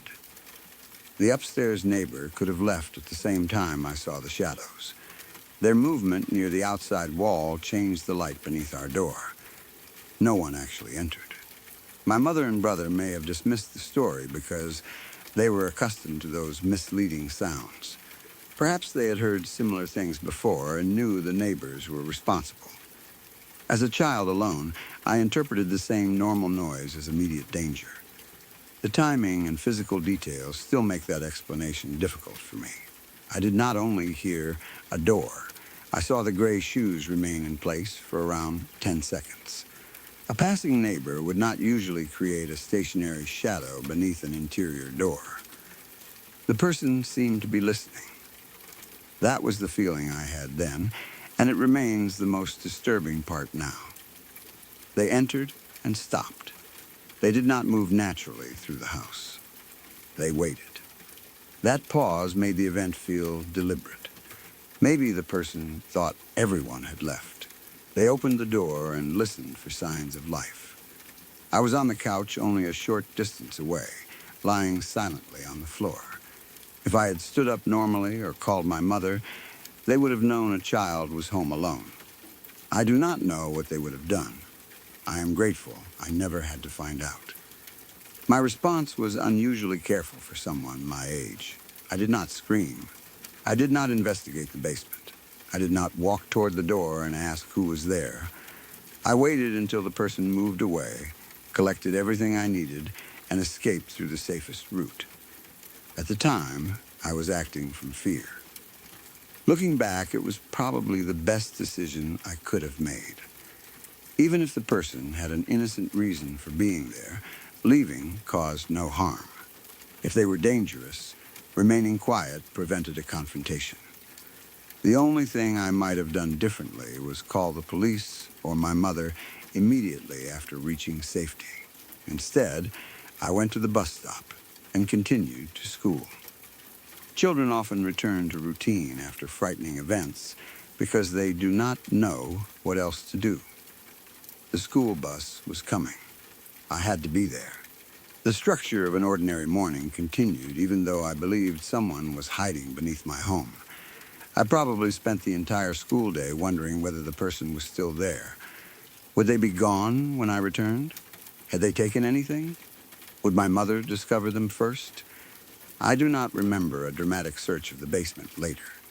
Perhaps my family checked briefly and found nothing. Maybe they did not check at all because they believed I had imagined it. That lack of investigation allowed the event to remain unresolved. If someone had inspected immediately, they might have found an open window, moved object, muddy footprint, or workers' equipment. They might also have found nothing and reassured me that the basement had been empty. Instead, the story ended with disbelief. My mother and brother could not see the gray shoes I had seen. The person, if there had been one, was already gone. There was no evidence left to argue over. That is why the memory still bothers me. The danger was not something clearly supernatural. It was possible. A stranger could enter a side door. A child could be home alone. The stranger could listen and move into the basement. There is nothing impossible about that sequence. The fear comes from how close it may have been to becoming much worse. The most likely explanation is that a real person connected to the property entered for an ordinary reason, or that sound from the upstairs neighbor combined with shadows beneath the door and created a convincing misunderstanding. A burglar is possible, especially if the entrance was unlocked, but there is no evidence that anything was taken. The exact truth may depend on details I no longer have. Whether the basement was shared, whether workers had keys, whether the neighbor was home, and whether anyone later inspected the entrance. I cannot prove someone broke in. But the child I was did not experience an uncertain sound. I heard a door open. I watched two gray shoes through the gap. They stood still. Then they moved toward the basement without the outside door opening again. I waited until the steps below had swallowed whoever was there. Then I grabbed my backpack, phone, and shoes and ran. I did not stop at the front steps. I kept going until the house could not easily see me. Only then did I put on my shoes and walk to the bus stop 10 minutes early.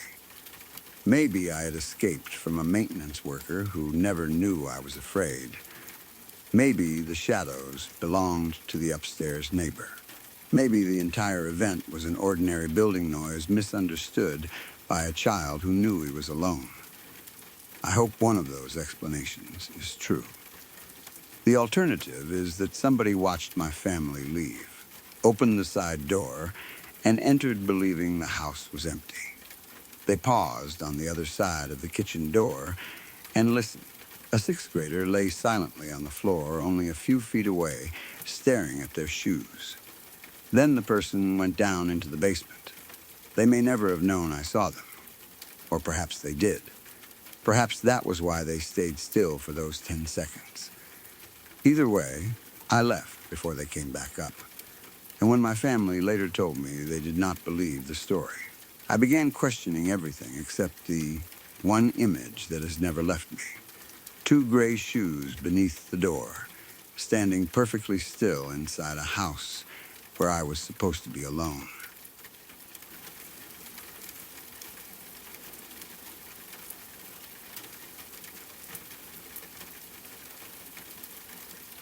The strongest detail is the sudden silence and darkening corner, followed by the terrifying realization that you could move only your eyes while your girlfriend slept inches away. I'm keeping the unfamiliar hotel, the drinks, the owl-like sound, and the classic but deeply convincing signs of sleep paralysis at the center. A few years ago, I went to a hotel with the woman who was my girlfriend at the time. The hotel was about 3 hours away from where we lived, so neither of us knew the area. I had never stayed there before, and I had no connection to the building or the town. It was simply somewhere we had chosen for a short trip together. We arrived, checked into the room, and settled in. Nothing about the hotel immediately seemed strange. The room looked like an ordinary hotel room with a bed, a television, curtains, a small table, and the usual furniture arranged in a space that was comfortable but unfamiliar. We had a few drinks that evening. We went outside several times to smoke, talked, relaxed, and enjoyed being away from our normal routines. It was not a wild night, and neither of us was completely out of control. We were only drinking and spending time together. Eventually, we returned to the room and watched television. My girlfriend became tired before I did and fell asleep beside me. I stayed awake for a while longer, watching whatever happened to be on. The light from the television filled the room with changing colors. Even though I did not know the hotel well, the screen made everything visible enough that the room did not feel threatening. I could see my girlfriend sleeping. I could see the walls and furniture. I could hear the television, the heating or air conditioning system, and the ordinary distant sounds of a hotel at night.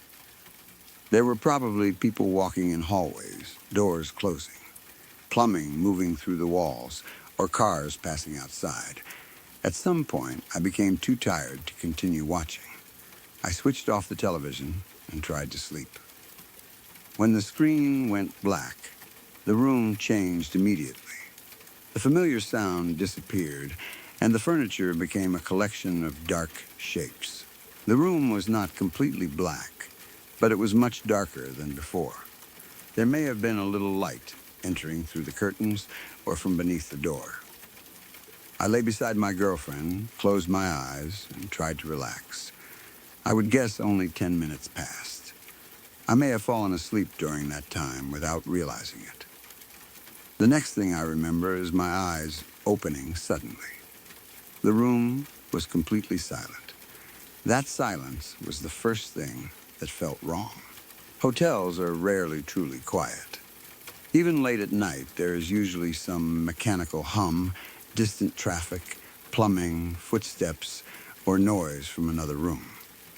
But in that moment, the silence seemed absolute. The only thing I could hear was a strange sound from outside. It reminded me of an owl. The call came from somewhere beyond the room, possibly outside the window. It was faint, but because everything else was silent, it sounded unusually clear. I lay there listening. Then, I felt a presence in the room. There is no perfect way to describe that sensation. I did not hear someone enter. The door did not open. I did not see a person walk across the floor. But I suddenly felt certain that something else was there. The atmosphere became heavy. The room no longer felt empty except for my girlfriend and me. It felt occupied. At the same time, the right side of the room seemed to become darker. I cannot say whether I saw an actual figure. It was more like the darkness in that part of the room deepened and gathered together. The shape of the furniture or wall became difficult to recognize. It looked as though the light itself was disappearing from that corner. The darker it became, the stronger the presence felt. Fear hit me immediately. My girlfriend was sleeping right beside me, and my first instinct was to wake her. I tried to lean over and touch her. My body did not move. At first, I thought I was only frozen from fear. I tried again, putting more effort into it. Nothing happened. I could not lift my arm. I could not turn my body. I could not move my head toward her. It felt as though every part of me had been pinned against the mattress. I tried to speak. I wanted to call her name. No sound came out. I tried harder, forcing my throat and mouth to work, but they would not respond. The only part of my body I could move was my eyes. That was when the fear became terror. I could look around the room. I could see my girlfriend sleeping inches away. I could see the darkness gathering on the other side, but I could not warn her or wake her. Inside my head, I was screaming, "Baby, wake up." I repeated it mentally, over and over, hoping somehow she would sense that something was wrong. She did not move. She continued sleeping normally while I struggled beside her. The contrast made everything worse. If she had woken suddenly or reacted to the same presence, at least I would have known I was not alone in experiencing it. Instead, she looked peaceful. The room seemed dangerous only to me. I tried to move one finger. Nothing. I tried to shift my foot. Nothing. I focused on my neck, shoulders, and hands, but my body remained completely unresponsive. The darker area of the room stayed where it was. I could not tell whether it was moving closer. I could not see a face or clear outline. But I felt watched. It seemed as though whatever occupied that part of the room knew I was awake and knew I could not move. The sensation was not like being nervous after hearing an unfamiliar sound. It felt personal. The presence seemed aware of me. I do not know how long the paralysis lasted. It may have been only several seconds. It felt much longer. Time stretches when a person is terrified and unable to act. Every moment became another failed attempt to move or speak. I kept trying to wake my girlfriend with thoughts alone. The owl-like call outside continued, or perhaps I only remember it repeating because it became part of the fear. The room remained silent. Then, without warning, control returned. One moment I was completely trapped. The next, I could move. The release happened so suddenly that it almost felt as though something had let go of me. I immediately turned toward my girlfriend and woke her. I do not remember exactly what I said. I may have called her name or touched her shoulder until she opened her eyes. She was tired and confused. For a brief moment, I considered telling her everything. I wanted to explain that something had been in the room and that I had been unable to move or call for help. But she looked exhausted, and I knew she would probably fall asleep again immediately. I did not want to frighten her without being able to explain what had happened. Part of me may also have worried that saying it aloud would make it seem ridiculous. So, I told her nothing. As expected, she fell back asleep. I turned the television on. The light and sound filled the room again. The dark corner returned to being an ordinary part of the hotel. The furniture had normal shapes. The heavy presence seemed to disappear. But I could not bring myself to switch the television off again. I remained awake for the rest of the night. I watched programs without really paying attention to them. The television was not entertainment anymore. It was protection. As long as the screen remained on, the room did not feel completely dark or silent. I could see everything around us. If the presence returned, I believed I would notice it sooner. I kept checking my girlfriend and looking toward the right side of the room. Nothing else happened. The door remained closed. No figure appeared. No object moved. The owl-like sound may have continued outside, but it eventually became less important. Morning finally arrived. Daylight made the whole experience feel less possible. The room looked small and ordinary. The dark area on the right contained only normal furniture, walls, or curtains. There was nowhere for anything to hide. I could walk through the space and see that nothing unusual was there. But the fact that the room looked harmless did not erase the fear. That experience was the most frightening thing that had ever happened to me. For a long time afterward, I could not understand it. I had never experienced that complete loss of control before. I had been awake enough to see the real room, hear sounds, and think clearly. But my body behaved as though it were still asleep. The most likely explanation is sleep paralysis. During a stage of sleep known as rapid eye movement sleep, the brain temporarily prevents most voluntary muscles from moving. This is a normal safety mechanism. It stops people from physically acting out their dreams. Sometimes the mind becomes aware before the body fully leaves that state. The person wakes mentally, but remains unable to move. Their eyes may open. They can see the real bedroom.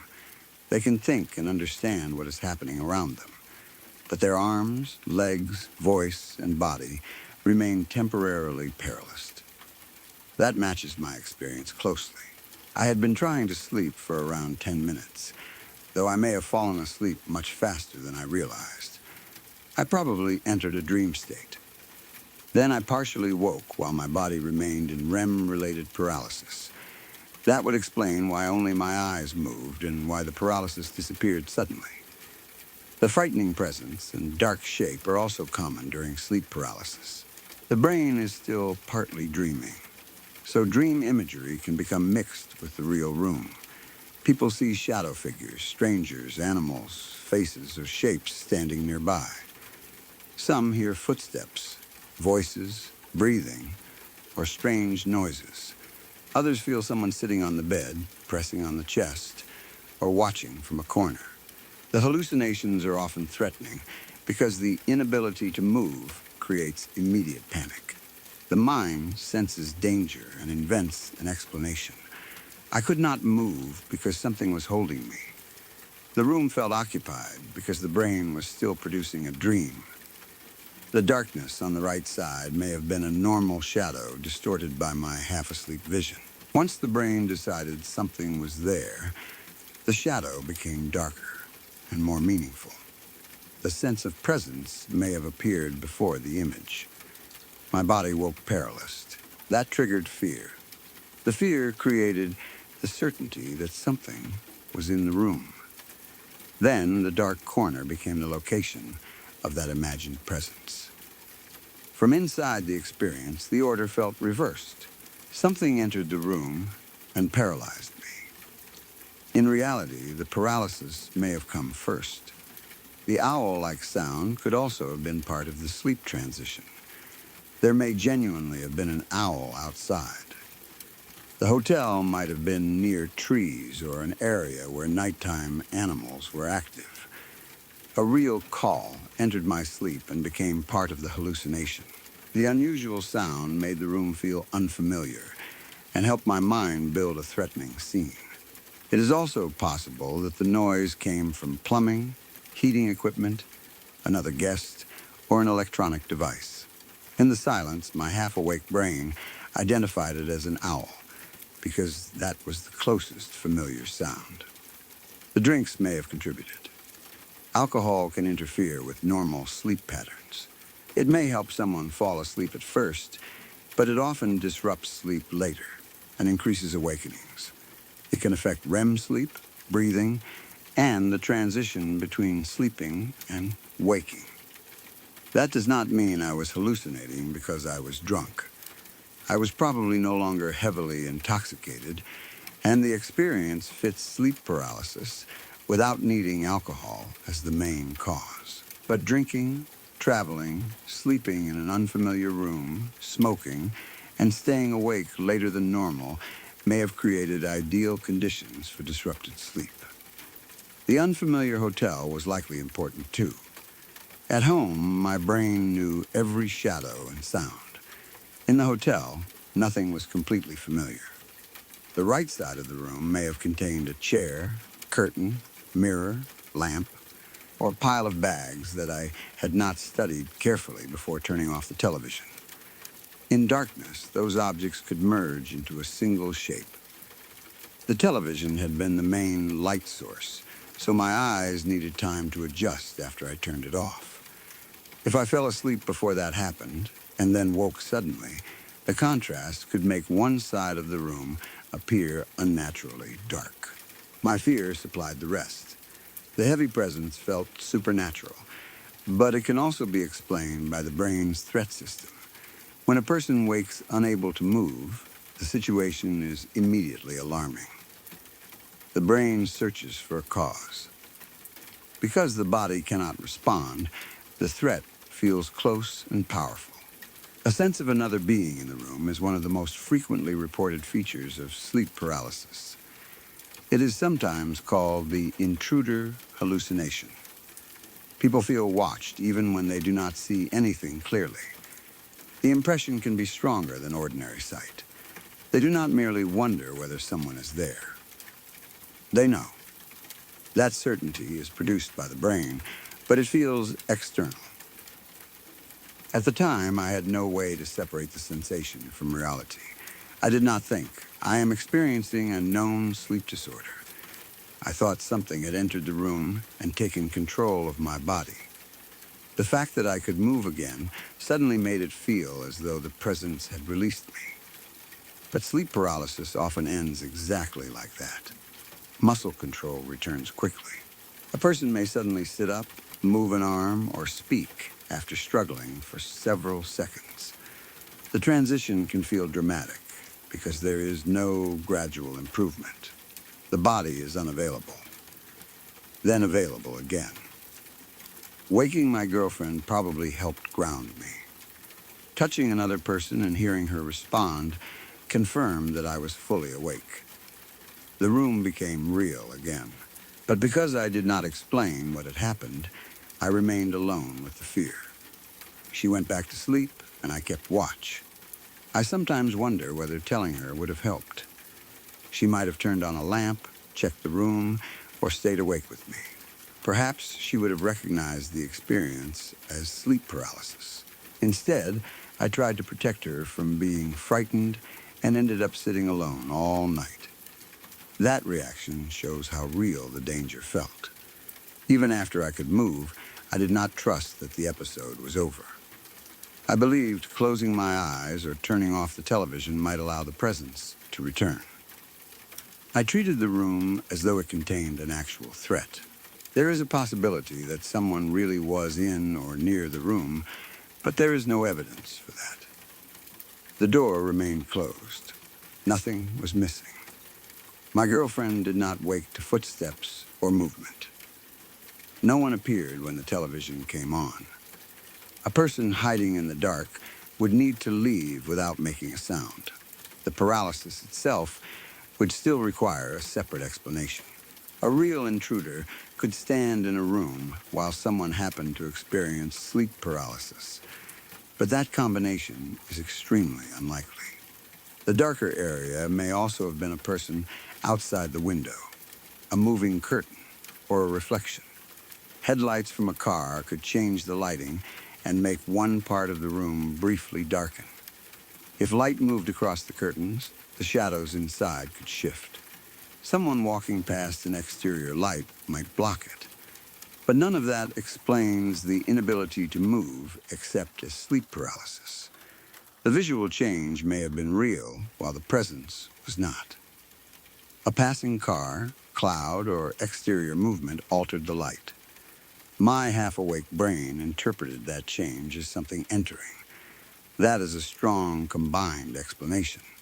The supernatural interpretation is that there really was an entity in the hotel room. Perhaps the room or building had a history I knew nothing about. The presence waited until the television was off and my girlfriend was asleep. Then it entered or revealed itself in the darker part of the room. It prevented me from moving or speaking, so I could not wake her. The owl-like call might have announced its arrival. When it finished observing me, it released the paralysis and disappeared. Many stories about haunted hotels involve people waking unable to move while seeing dark figures or feeling watched. That similarity makes the experience feel paranormal. But hotels are also perfect environments for ordinary sleep paralysis. People travel, drink, sleep at unusual times, use unfamiliar beds, and wake in rooms their brains do not recognize. Every shadow feels new. Every sound lacks a known source. Sleep becomes disrupted. The same conditions that create paranormal stories also increase the likelihood of vivid sleep experiences. I never investigated whether anyone else had reported anything in that room. I did not ask the staff about deaths, accidents, or unusual complaints. Even if I had found a story, it would not prove a connection. Old buildings collect rumors easily. A sleep paralysis episode can happen anywhere. The lack of further activity is important. Nothing else occurred before morning. My girlfriend experienced nothing. The presence did not follow me home. I did not continue seeing the dark area once I was fully awake with the television on. Those details support a temporary sleep state rather than a haunting. Still, knowing the probable explanation does not reduce the intensity of the experience. Sleep paralysis is often described casually by people who have never experienced it. They may say, "You were awake, but couldn't move." That description is technically correct, but it leaves out the terror. It leaves out the certainty that someone is standing nearby. It leaves out the desperate effort required to move one finger or make one sound.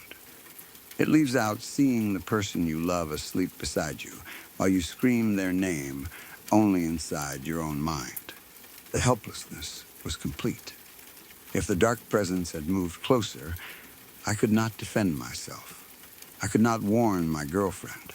I could not even close my eyes easily enough to avoid watching. I had to remain there until my body decided to wake. That is why the event affected me more than any ordinary frightening experience. In waking life, people usually have choices.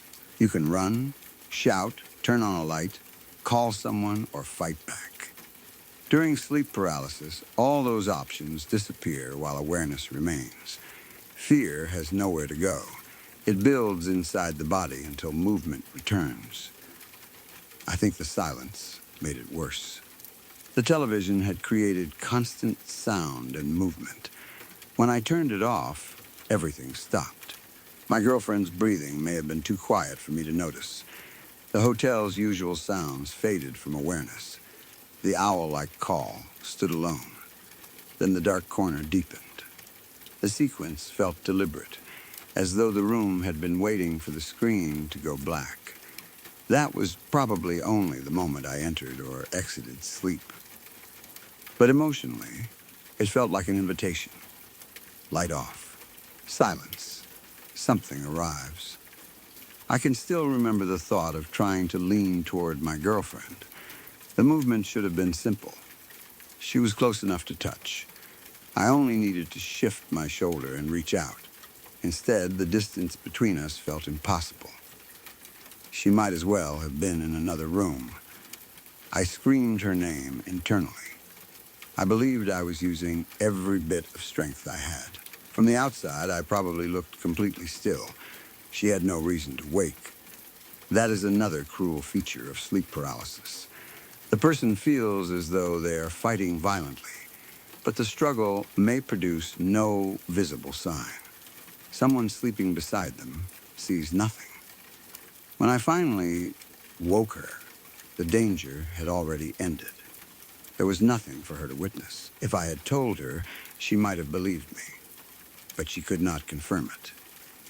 The experience belonged entirely to me. The most reasonable explanation is that I fell asleep shortly after turning off the television and experienced a brief episode of sleep paralysis while waking from REM sleep. The unfamiliar hotel room, alcohol, fatigue, disrupted routine, and darkness probably contributed. The presence and darkened area were hallucinations or misinterpretations of real shadows. The owl-like sound may have been genuine or part of the dream state. When the paralysis ended, I woke my girlfriend and remained awake because the adrenaline made returning to sleep impossible. That explanation fits almost every detail. It is the explanation I believe. But belief does not erase memory. When I think about that hotel, I do not first remember the drive, the drinks, or the time we spent together. I remember the moment after the television went black, my eyes open. The room is dead silent. Something calls outside. The right side of the room becomes darker than darkness should allow. A heavy presence fills the space. I try to move toward my girlfriend. My body refuses. I try to call her name. My mouth produces nothing. Inside my head, I am screaming for her to wake up while she sleeps inches away. Then, as suddenly as it began, the paralysis releases me. The room returns to normal. There is no figure to confront and no evidence to show anyone. I turn on the television and keep it on until daylight because I no longer trust the darkness. It was probably sleep paralysis. The room was probably empty. The shadow was probably furniture, curtains, or dream imagery. But for those few moments, I was awake inside a body that did not belong to me, watching a part of the room become occupied by something I could feel more clearly than I could see. That was the single most frightening experience of my life, not because the presence attacked me. It did not need to. It only had to stand in the dark while I realized that the person beside me could not hear me screaming.